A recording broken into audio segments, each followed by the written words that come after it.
النهاردة معانا قصة يعني غريبة شوية بس مهمة. طبق كشري مصري بقى ترند. الموضوع فعلا يبان كوميدي في الأول، طبق كشري وصاروخ وحاجات كده. بالظبط، بس الموضوع طلع أكبر من مجرد هزار.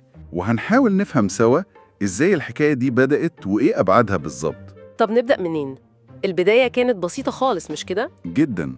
مطعم كشري أبو طارق معروف طبعا في القاهرة، أكيد. نزل صورة على فيسبوك طبق كشري بس شكله يعني متصمم إنه يكون شبه الصاروخ. وكتبوا عليها قريبا في الأسواق. أيوة، لحد هنا ممكن نقول دعاية، هزار، حركة جديدة. بس التوقيت بقى. ده حصل وقت ما كان فيه توتر عالي جدا بين إيران وإسرائيل، التصعيد العسكري كان في ذروته. الموضوع ما بقاش بس في مصر، لقطته صفحات فارسية الأول، غريبة دي. وبعدين راحت لمين؟ لمواقع إخبارية إسرائيلية مهمة.